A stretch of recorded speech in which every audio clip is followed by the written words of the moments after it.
Okay, so your LG washing machine has decided to stop mid-cycle, and it's flashing that dreaded UE code at you. I know, but hey, don't panic. In the next few minutes, we're going to walk through exactly what that means, and more importantly, how you can fix it, probably without even opening your toolbox. So let's just dive right in. Yep, does that look familiar? That blinking UE? I'm guessing that's the exact reason you're here. It can bring a perfectly good laundry day to a screeching halt, right? But here's the good news. This is one of the most common issues out there, and believe it or not, we're probably going to get this fixed, like right now. So what does UE even mean? Well, it simply stands for unbalanced load. Your washer is actually pretty smart. It can feel when the laundry inside is clumping up and causing too much vibration. So it hits the brakes. It pauses the cycle to stop itself from shaking like crazy or, walking across your laundry room.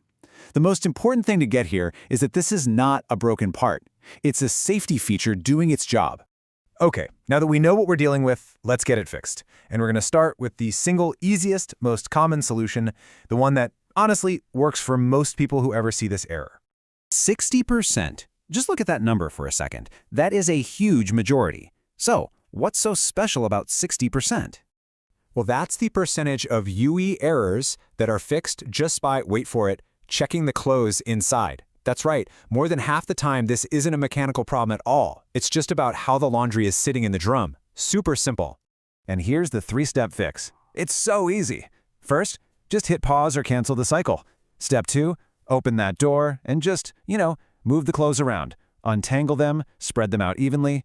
And third, close the door and hit start again. Yep, a lot of the time, that's literally all it takes. And this right here shows you exactly why this happens. See on the left, you've got one single heavy thing, like a big rug or a bath mat. It gets soaked with water, and bam, it throws the whole drum off balance. But look at the right side. A good load is a mix of big and small stuff. It all has room to move around and balance itself out, so the lesson here, super simple. Try not to wash one heavy item all by its lonesome. All right, but what if you did that? You've rearranged the clothes, you hit start, and nope, you're still getting the error. Okay, no problem. If that's you, our next move is to check the machine's foundation. We need to see how stable it is. I like to call this the rock test, and it's exactly what it sounds like. Make sure the machine is empty, then stand in front, grab the top corners, and just try to rock it back and forth, kind of diagonally. It should feel rock solid. I mean, almost no movement at all. If you're getting a noticeable wobble or wiggle, well, I think we've just found our next suspect. So how do you fix that wobble? First, grab a spirit level. You can even use an app on your phone, and put it on top of the washer. You'll need to adjust the little feet at the bottom, screwing them in or out, until that bubble is perfectly centered. Check it both front to back and side to side.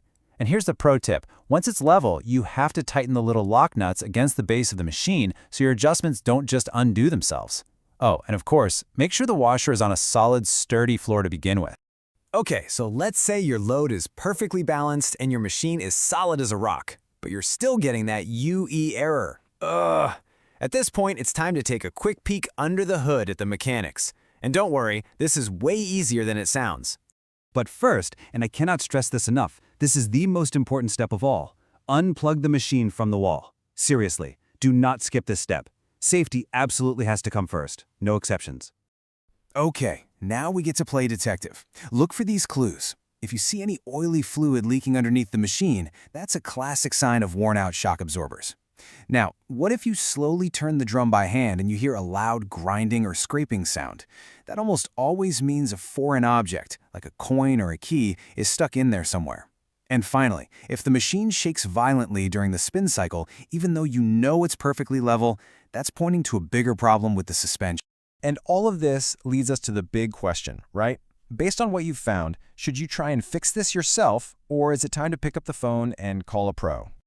Honestly, it really comes down to two things: how complicated the job is and how comfortable you are doing it. So let's break down what's what. So on the one hand, you've got stuff like leveling the machine. That's a super easy DIY fix, for sure. Even replacing the shock absorbers. For a lot of folks, that's a totally doable weekend project. But if you think something is stuck deep inside between the tubs, or that the main balance ring might be damaged, whoa, those are much more complex jobs, and that's usually where you want to call in a professional. So let's talk about cost for a sec. Let's say it is the shock absorbers. A brand new set online, you're typically looking at around $80. And think about that. For about $80 in parts and maybe a couple hours of your time on a Saturday, you can save yourself a way more expensive service call. Plus, you get that awesome feeling of having fixed it yourself. It's a really empowering fix. All right, so whether you fixed it yourself or you had a pro come out, your machine is running again. Awesome. Now let's talk about how to make sure you never have to deal with this headache again, because a little bit of prevention goes a long, long way. Okay, here are my top 3 prevention tips. Number 1, always load your clothes properly. Mix those large and small items together. Number 2, for those really big, bulky things like a comforter or a duvet, use the bedding cycle. Your machine has it for a reason. It's specifically designed to handle those loads. And number 3, every now and then, just run your finger around the inside of that big rubber door seal. You'd be surprised what gets trapped in there. Socks, coins, you name it. And there you have it. From just shifting some clothes around all the way to a basic mechanical check, you now have all the knowledge you need to tackle that annoying UE error. You are totally ready to be your own appliance hero. Hey, thanks so much for joining me for this explainer.